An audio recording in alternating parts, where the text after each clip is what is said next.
Welcome back to the potty. Roll the intro. Actually, a little story about the intro first. The guy who made the intro played for the Indigenous side from the weekend, Jermaine. So, yeah, Cool. have a listen.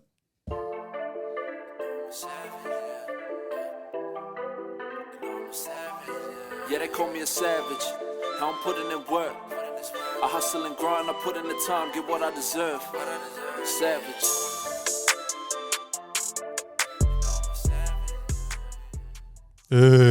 Can make an intro too. Yeah, it's pretty good. I reached out to him ages ago. I had the idea of doing a podcast, and I went, bro, what's a better fit than a rugby league guy to, you know what I mean, do the intro? And he had like a few YouTube videos and a few songs.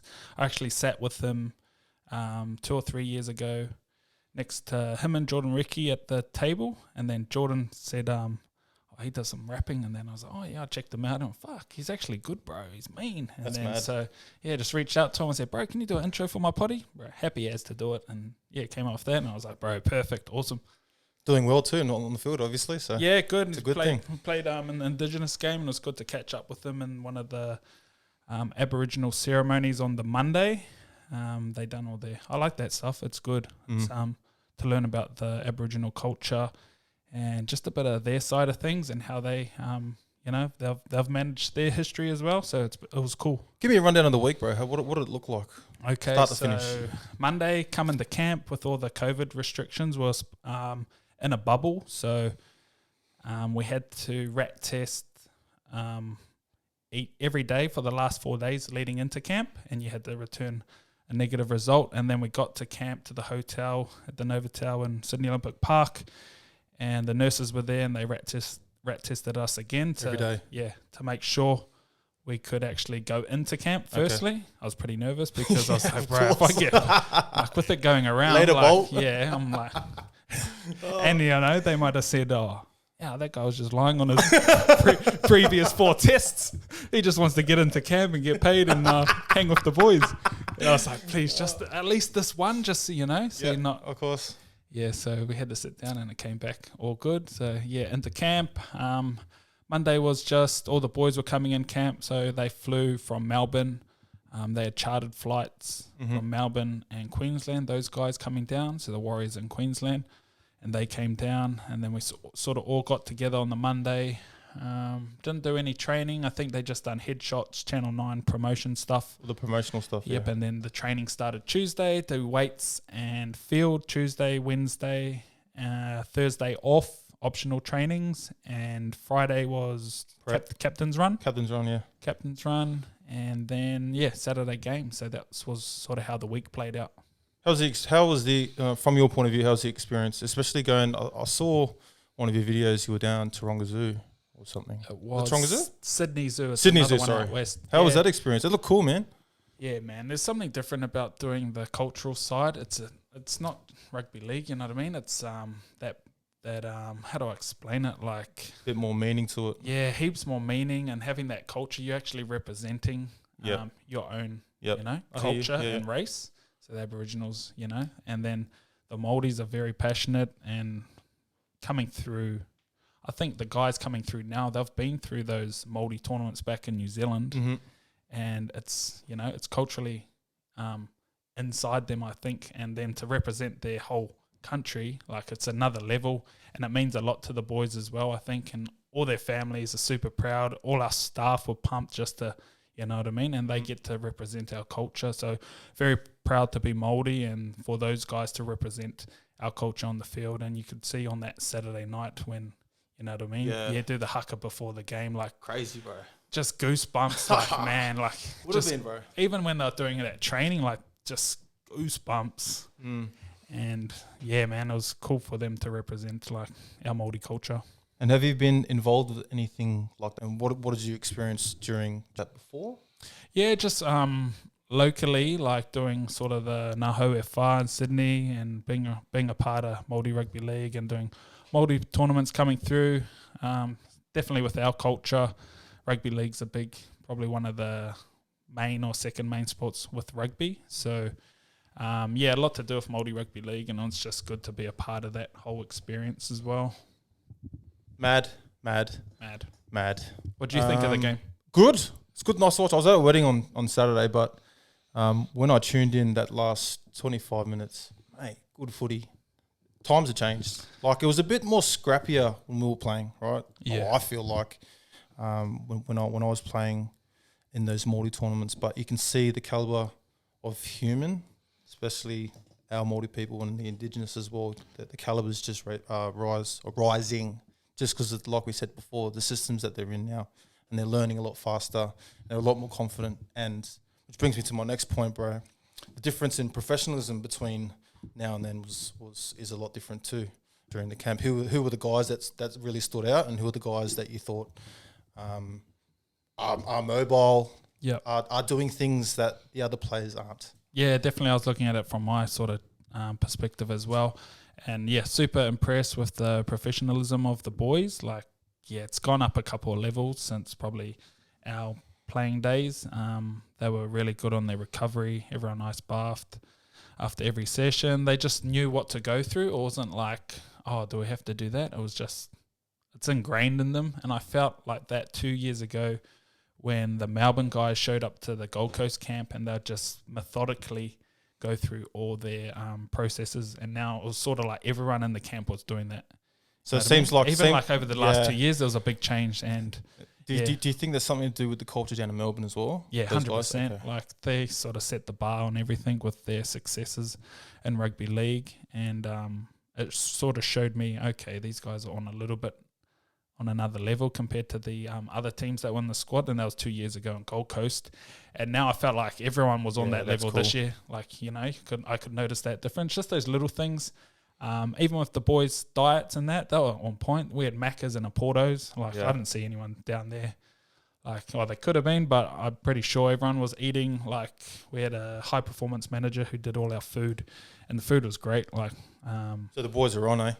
Yeah, they're checking their weights. That would have been good to watch too. They know they had to go back to their clubs, and know their clubs are watching them as well. But just being able to manage themselves a lot better, diet, training, even stretching, bro. The boys do a lot of stretching, and I sort of got the opportunity to help them out and just point them in the right direction. Sorry to cut in on you there. Do you think there's still room for improvement with that mobility side of things? Yeah, 100%. It's like a underdeveloped area. No one really puts much effort into it because sort of it's the last thing you sort of think of. But I still think there's a lot of gains dealing with the boys' bodies. Super tight in the hips, just usual footy stuff. And it hasn't become mainstream yet, sort of the mobility stuff yet. So I think there's a lot of room for improvement. I got to take the guys for sort of individual sessions. The guys that asked me, I just let them play it out and try and go up to everyone and just say, yep, blah, blah, blah. But the guys that sort of knew me from previous or whatnot, they sort of asked for a bit more personalised help. And then on the day of, like when I'd stretch one person, one of the boys would walk past and be like, oh yeah, I need a stretch, and they'd just jump in. That's cool, and we're just doing it right in the hotel floor. That's really in cool. the dining room, and then I got to sort of see how they're moving. And any standouts? Any really tight guys? They're all quite tight, to be honest. Hips, shoulders, super tight. But yeah, just having that. When I was in camp, I was just thinking, okay, we're going through all this stuff for 80 minutes of rugby league on a Saturday, like all that preparation into their bodies, the diet, the recovery sessions, the training sessions, the weight sessions, like all those hours to equal the thing that makes it count, the 80 minutes. So just taking that perspective back and how well they're preparing for that 80 minutes was really good to see that the boys are a lot more professional and looking after themselves with all those areas. And it's probably with the development of the game over the years that everyone's sort of on the same page. Yeah, it's bound to anyway. Yeah, you have to, like, evolution of the game. Yeah, you have to, or you're going to get injured, or you're out the door. A lot of young players in the squad, which was cool, with a lot less experience than some of the other boys over the years. And yeah, they seemed awesome too, man. Good fun. It seemed like, just from watching the game and even some of the footage that you could get of the week, there's a couple of guys that really stood out in terms of leadership too, on and off the field. Who are those guys, do you think? Yeah, our two main leaders, Tapani and Fisher Harris. animals. Yeah. You want them in your team. Bro. You know what I mean? Fisher, he's a machine, bro. He's a machine. He's like, his effort in the 80th minute is the same as the first. He can whack you and when he's tired, like, you know what I mean? And he can still do his job. And he's built like a brick, bro. Oh, yeah, he's got pipes for arms. Jack, he's pretty quiet too, bro. Like, he's like, yeah, but he leads by example. Yeah.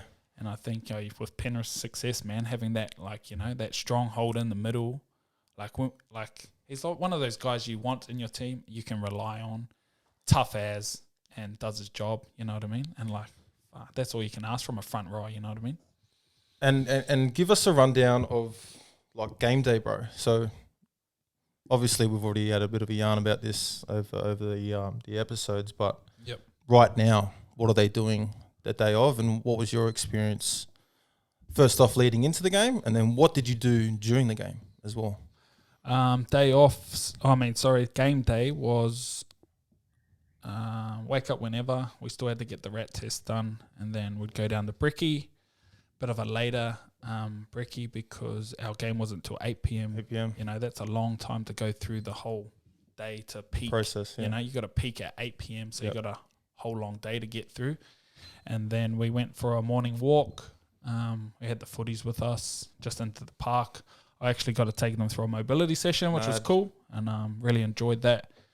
And then just with the mobility side, just took them through. Yeah, what did you do? You don't want to push them too hard. Like, you don't want to strain them. It's just nice passive stretches, not going over. Like, I do a lot of active mobility stuff, but that's for during the week, so you can get a little bit of recovery. And then game day is just a lot of passive stuff, holds, not trying to push too hard because you don't want to exert too much energy, you know, in the morning. And did a lot of the cars stuff, so neck, done all the joints going down, and then we sort of just opened up the hips a little. It was probably 10 to 15 minutes, and then the rain came, and then we got out of there. And then the boys sort of had the day to themselves, you know. Some would go out, have lunch with each other, speak to their family on the phones, have a little bit of a snooze, probably an hour nap because the game was so late. And then sort of my game started early because I had to get to the field, set up the sheds. Prep up, prep up everything. So I left for the game at maybe like 4 o'clock. Okay. To set up the changing rooms and whatnot for the boys. And then they got in at about 6:15. So 2 hours. Yeah. And then they would, so observing the boys, they'd get in, do a little bit of a stretch. Had a good relationship with Aaron Clark for sort of first time I met him in camp. He asked a lot of questions, so it was good to sort of point him in the right direction. Impart some knowledge. Yeah, just simple couch stretch and stuff and frog and just passive before the game. I told him just don't go too hard, just opening up the hips, then a bit more active stuff, movement before you go into the warm-up. You have your team sheet list of the times that you need to get dressed, and that's set out on. So you've got the schedule, so everyone knows what's going on at the same time. We're at the Parramatta Stadium, awesome facilities. It's pretty much a new stadium. Do you get to? Sorry to cut on. Do you train or do you warm up inside the sheds? Yeah, we had to. We had to. Okay. I think you can usually warm up on the field, but I don't know. I think it might have been a COVID protocol because the women were playing before, but there was still an hour gap. I'm not too sure, but we done all our warm up inside the warm up room. They had a pretty big space, so it was all right. They'd do their contact through the hands, movement patterns. Can't really do much. Kickers would kick into the wall, into the net to practice, and then a bit of kick catch. And then sort of you can feel that intensity building to the game, and you can hear the crowd a little bit more. And then it's out onto the field, and the boys got to do the haka first to start the game and go through the whole cultural thing at the start. And goosebumps straight away when, you know what I mean, the calls start going out for the haka, and you're just on the sideline trying to get ready. So but I was actually in and out of the changing rooms just to bring stuff out just before the haka, and then I got to watch it all from the sideline, which was cool. And what did you do? What did you do during the game? My responsibility was to run the interchanges. I had the AirPods in, and I had a connection to Kitty up in the box. Yep. And Kitty's David Kidwell, the coach. Yep. And then Benny Gardner. Was on the sideline with He you. was the blue shirt. Okay. So he was running on and off the field, and I was sort of the message man between those guys and running the substitutions. And since it was unlimited substitutions, I think NRL's 10 a game. I think we did 40. Yeah, because we just wanted to roll the substitutions. The boys' first game of the year, getting tired, and then would run it that way. It was a good experience actually, and we rolled our middles, and I think we did pretty good on that front. Do you think having that footy background or that mentality sort of gave you a bit of an edge when it came to doing your job? Yeah, I think that's why the boys, Kitty and BG gave me that role, because I sort of had that footy background. 100%. Yeah, I was taking trainings and it comes back so naturally. Yeah, it does, eh? Going in the footy camps, I don't know, you've done it for your whole life, it's part of your, and even though I hadn't been around teams for years, it's just so natural that you just, they gave me the whistle to ref. Yeah, the referee during the... How's the Achilles during that, bro? Fucking killed after, but you got to do what you got to do. But yeah, just going through refereeing and just training, you know what the boys are going through, footy, you don't realise until you get back into it that it comes so natural. So same with the sideline. It was good to have that experience, and then just understanding the game of what we're trying to do, of keeping the middles rotating. We'd have experienced players and inexperienced players on together. Yeah. But we didn't want too much of the new guys on, so we'd want Fisher Harris and Tarpany and all that, playing the most minutes, and then swapping in and off with the other guys. So you had a little system going. Yeah. Yeah. So and that worked well for the first 2 quarters, but by the third and fourth, everything's out the window. You know what I mean? The boys are walking off the field, and you're like, I got to put someone on, and then. Yeah. The crowd's super loud, so it's hard to hear as well, and then sort of all those emotions that are going through the game, and you sort of just got to stay calm, and then you'd have the coach talking to you with Benny at the same time and just sort of managing all that. So did you have a game plan for yourself going into the game? Yeah. Because it was different for you, right? You're not a spectator or you're not a player. Yeah. You're a coach. So what do you think about before going into the game? Yeah, I left that up to Kitty and Benny. They took care of all the strategy. I was just sort of that link, my job was just not to fuck up, pretty much, not to do anything, and they sort of gave me that responsibility. I was nervous. I was more nervous before the game than playing, you know what I mean? Because I was like, fuck, if I do something wrong, that one thing can, swing. Because if you see in the games, the forwards getting tired, if they're left on one more set than usual and a break, especially with the Aboriginal boys, that's a try. 100%. You know what I mean? So 100%. I made sure so you're constantly on the ball. Yeah, I didn't watch the game. I didn't watch the game at all. I was just watching the clock. The only thing I remember was when Chanel went and made a mad break. And then, that's probably the only thing I remember. I couldn't, you didn't want to keep watching the game and then forget the times that these players needed to get on and off the field.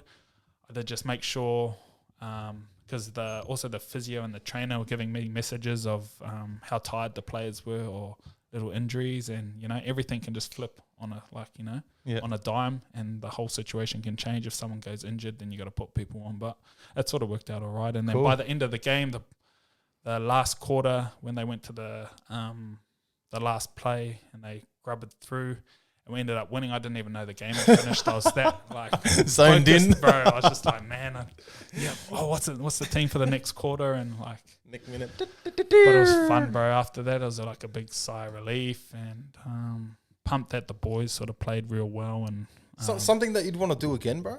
100%. I showed me that I sort of missed that footy environment, and it comes pretty natural, and it's quite easy. And it was cool, man, just to be part of sort of my Maori culture. Got the footy fix as well, and all those things. It's a real good week to see the players, interact with them. They're very respectful boys, and hopefully they just got some players to watch this season, which is cool as well. That Herbert, bro. Holy cuz. He benched 180. He put 180 on the bench, and I was looking, and I was like, cuz he can lift and hit. Yeah, he's a very physical player. Bro, his shoulders are made of granite. Yeah, bro. He just hurts people. He just hurts people, bro. Yeah, I think when he came across the field and hit one of the boys, and Rapana got thinged off for the shoulder charge, he made it look worse because he smoked that guy. It's more him than anything. Yeah, he's very physical, man. It's good to see out of a centre. He's super strong in the gym and that. Goes hard and like very hearty, tough too. Tough as. You know what I mean? Confident. You can tell He from can the way goal he plays. kick, you know what I mean? Yeah. I think you have a pretty mean season this year for Goldie. Good. It's always a good start too. I think I wouldn't even call it an exhibition match, but a match like that is a good way to start your season. One, because you get to feel the game leading into, obviously, your teams. And then you can sort of feel out how you want to go, I think, for the start of the season.